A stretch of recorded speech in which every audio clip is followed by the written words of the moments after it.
5 computer fundamental for beginners. তো আমরা প্রোগ্রামটি আনার জন্য প্রথমে এখানে এই যে স্টার্ট বাটনে গিয়েও খুঁজে বাইর করতে পারি। আর তারপরে আমরা এই যে এখানে সার্চিং বক্স আছে, এই সার্চিং বক্সে এসেও খুঁজে বাইর করতে পারি। ওকে, তো আমি সার্চিং বক্সে গিয়ে আমি খুঁজে বাইর করার চেষ্টা করতেছি। এই যে এখানে সার্চিং বক্সে গিয়ে খুঁজে বাইর করতে পারবেন। আর এখান থেকে মাউসের রাইট বাটন ক্লিক করেও নিউ থেকেও ক্লিক করে বাইর করতে পারবেন। এই যে মাইক্রোসফট এক্সেল ওয়ার্কশিট, এটা যদি ক্লিক করেন এভাবেও বাইর করতে পারবেন। তারপরে এই যে দেখেন এটা একটা ওয়ার্কশিট, তারপরে এখান থেকে আপনি এক্সেল ক্লিক করবেন এই যে এখান থেকে। ওকে, এই যে এখান থেকে সার্চিং বক্সে গিয়ে এখান থেকে ক্লিক করতে পারবেন। তো আমি এখানে ওয়ার্কশিটের একটা নাম দিচ্ছি। আচ্ছা, আমি এখানে দেখাই MS এক্সেল। হ্যাঁ, আমি সরাসরি MS না দিয়ে এক্সেল দিই, এক্সেল। এই যে MX এক্সেল 2010, এখান থেকে ক্লিক করেও আমরা MS এক্সেলটা নিতে পারি। যেহেতু আমরা এটা নিছি, এতগুলো দরকার নাই, এটা দিয়ে আমরা শিখব। তো আমি এখানে পার্ট 5, ওকে, আমি পার্ট 5 দিচ্ছি। তারপরে এখান থেকে আমি ওপেন করব এক্সেলের কাজ, ওপেন করব। এই যে আমাদের এক্সেল প্রোগ্রামটি ওপেন হয়ে যাচ্ছে।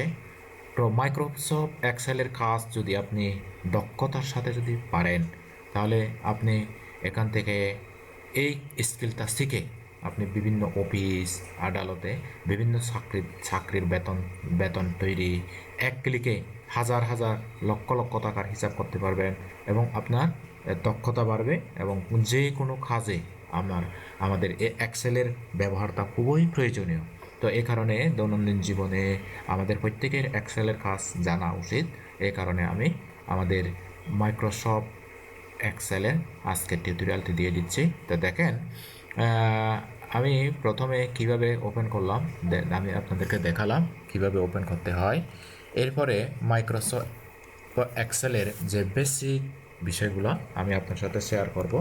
একটা প্রোগ্রাম ওপেন হয়ে যাক।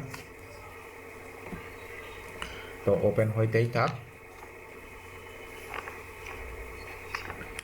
আমরা এই এক্সেলের যে কাজগুলো আমরা করব, সেই কাজগুলো দিয়ে আমরা কি কি করতে পারি আমি বলে দিচ্ছি। দৈনন্দিন হিসাব নিকাশ সংরক্ষণ ও বিশ্লেষণ, বার্ষিক প্রতিবেদন প্রণয়ন করা, বাজেট প্রণয়ন করা, ব্যাংকিং ব্যবস্থাপনার যাবতীয় হিসাব নিকাশ, সুদ কষা বিষয়ক প্রশিক্ষণ, উৎপাদন ব্যবস্থাপনা, আয়কর ও অন্যান্য হিসাব তৈরিকরণ, বৈজ্ঞানিক ক্যালকুলেটর, বেতনের হিসাব তৈরিকরণ, তারপরে মজুদ পরিমাণ ও নিয়ন্ত্রণ, সব ধরনের পরিসংখ্যান, সব ধরনের আর্থিক ব্যবস্থাপনা, ডেটা সংরক্ষণ ও ব্যবস্থাপনার যাবতীয় কাজ সম্পন্ন করা, তথ্যকে আকর্ষণীয়ভাবে উপস্থাপনের জন্য বিভিন্ন ধরনের স্বাদ গ্রাফ তৈরি করা ইত্যাদি আমরা তৈরি করতে পারি। তো এক্সেলের বিভিন্ন ভার্সন আমরা এখানে ওকে ক্লিক করি। এক্সেলের বিভিন্ন ভার্সন আমরা বিভিন্ন ভার্সন দেখে থাকি। তো স্প্রেডশিট নিয়ে আমরা কিছুক্ষণ আলোচনা করব।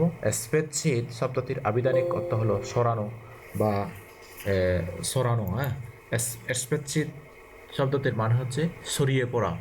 তো স্প্রেড অর্থ সরানো, শীট অর্থ হচ্ছে পাতা। গ্রাফ কাগজের যে এক্স এবং ওয়াই অক্ষ, হ্যাঁ, এক্স এবং ওয়াই অক্ষের খুব ঘরের ন্যায় অনেক ঘর সম্বলিত বড় শীটকে স্প্রেডশিট বলা হয়।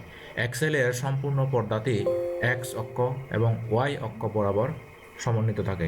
Microsoft Excel is waiting to another application to template action. Okay, আচ্ছা, ওয়েটিং, একটু ওয়েট করো, অসুবিধা নেই।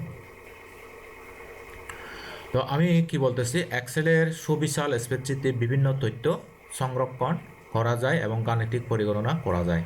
এটা হচ্ছে এক্সেল শিট। এই যে দেখেন বিভিন্ন কি ABCD করে গড় রয়েছে স্প্রেডশিট। প্রথমে আমরা স্প্রেডশিট জানবো, এটা হচ্ছে স্প্রেডশিটটা। তারপর ওয়ার্কশিট, সুবিশাল ওয়ার্কশিটের যে অংশে কাজ করা হয় তাকে ওয়ার্কশিট বলে। এইটাই হচ্ছে ওয়ার্কশিট। এইটাই হচ্ছে ওয়ার্কশিট। ওকে, তো মূলত স্প্রেডশিট হলো ওয়ার্কশিট। যেটা স্প্রেডশিট এইটাই ওয়ার্কশিট।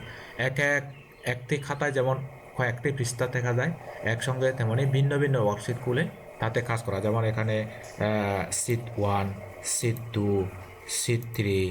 আমরা চেষ্টা করলে আরও নিউ নিউ নিউ আরও সিট নিতে পারি। যেমন এখানে ক্লিক করলে আরেকটা হয়ে গেল, এখানে ক্লিক করলে আরেকটা হয়ে গেল, এখানে ক্লিক করলে আরেকটা হয়ে গেল। 6টা সিট আলাদা আলাদা করে আমরা সিটগুলা রাখতে পারি এবং আলাদা আলাদা কাজ করতে পারি। ওকে, এখন আমরা দেখি ওয়ার্কবুক। এক্সেলের স্প্রেডশিটের বিভিন্ন তথ্য সন্নিবেশিত করে তা বিশ্লেষণ বা পরিগণনা করাই হচ্ছে ওয়ার্কবুক। তারপরে এই যে আমরা এখানে প্রথমে আমরা লিখতে পারি সিরিয়াল। ওকে, আমি এক্সেলের যে খাস তা আপনাদেরকে একদম প্র্যাকটিক্যালি দেখাবো। আমি প্রথমে এখানে লিখে দিচ্ছি সিরিয়াল সিরিয়াল, তারপরে এখানে লিখব হচ্ছে আমার ক্লাস, তারপরে এখানে আমরা লিখব হচ্ছে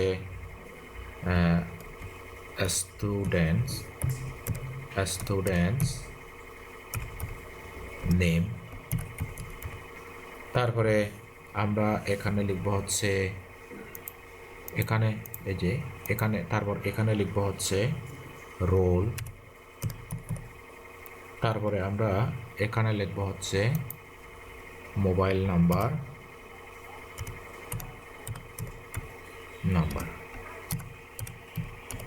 ওকে, তো এখন আমরা তো এটা লিখলাম, এটা এখন কিভাবে সাজাবো? এই যে দেখেন, আমরা কিন্তু ইচ্ছা করলে এগুলা এভাবে ক্লিক করে এই যে দেখেন এখানে আমরা টাইমস নিউ রোমান, অর্থাৎ এটা দিতে পারি টাইমস নিউ রোমান। ওকে, টাইমস নিউ রোমান, তারপরে আমরা এখান থেকে 14 করে দিতে পারি। আমরা 14 করে দিলাম। তো এখন দেখেন এইটা আমরা সিরিয়ালটা এরকম করে টান দিব, ক্লাস এখানে থাক, তারপরে এখান থেকে আমরা স্টুডেন্টস নেম এতটুকু রাখবো, তারা রোল এখানে থাকবে, তারপর এখান থেকে মোবাইল নাম্বার থাকবে। ওকে, এখন আমরা কি করব, এইটা একটু এভাবে সিলেক্ট করে আমরা এখান থেকে যে কোনো একটা কে দিতে পারি, কালার দিতে পারি। ওকে, যেমন আমরা এই কালারটা দিব। তারপর আমরা এখান থেকে এই নেমগুলা একটু র্যাপ করে দিব, লেখা হলো। ওকে, তো আমরা যেহেতু এটা 14 নয়, এটা হচ্ছে 18 দিয়ে দিচ্ছি। ওকে, ব্যাস দেখেন কত সুন্দর লাগতেছে। ওকে, তো এখন আমরা কি করব, একটু কম করে ক্লিক করে আমরা ইনসার্ট থেকে আমরা এখান থেকে পেজ লেআউট আছে, এখান থেকে আমরা এখান থেকে কি করব, অল বর্ডার করে দিব, অল বর্ডার করে দিলাম। ওকে, তো অল বর্ডার করে দিলাম। এখন শুরুতেই আমাদের এটা একটা ফাইলটা একটু নেম করতে হবে, সেভ করতে হবে। আমরা সেভ করলাম, এই যে সেভ। ওকে, এখানে এক ক্লিক দিলে কিন্তু সেভ হয়ে যাবে। তো আমি এটা একটু এক্সিট করতেছি। পার্ট 5, এটা হচ্ছে পার্ট 5-এর আমাদের এক্সেল শিটের নেম। তো এখন আমরা সিরিয়াল 1, 2, 3 এরকম করে দিলাম।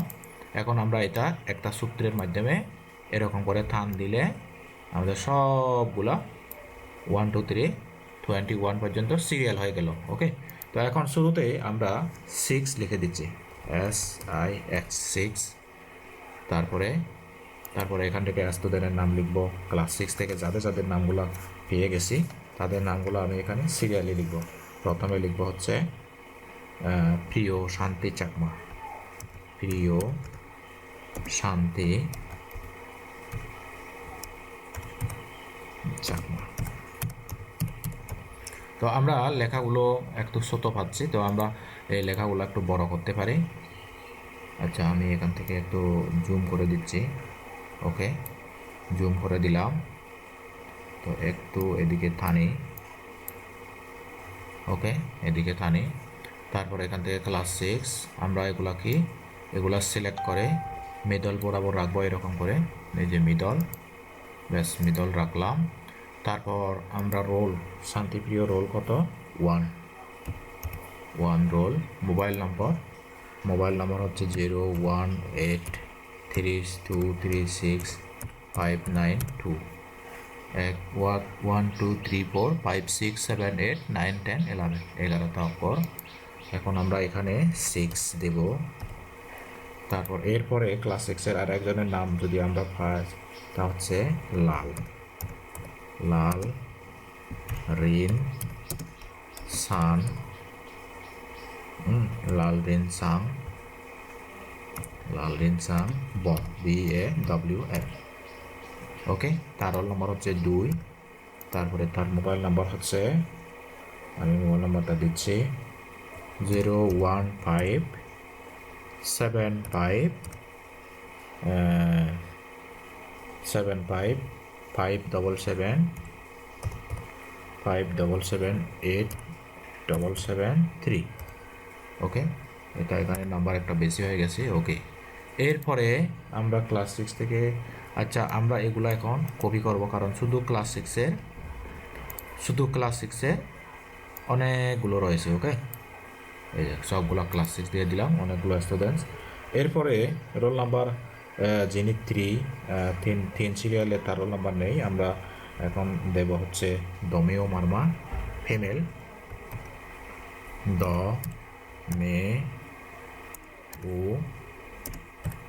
মার্মা। ওকে, তার রোল নাম্বার হচ্ছে আমরা 4 পেলাম তার রোল নাম্বার। এখন তার মোবাইল নাম্বার দিয়ে দিলাম 015, এরকম করে 11টা মোবাইল নাম্বার দিয়ে দিলাম। ওকে, এখানে প্রত্যেকের কিন্তু 0 লাগবে।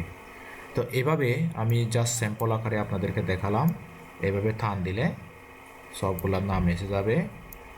এভাবে টান দিলে, শুধু এই কোণ ধরে টান দিলে সবগুলোর নাম কপি হয়ে যাবে।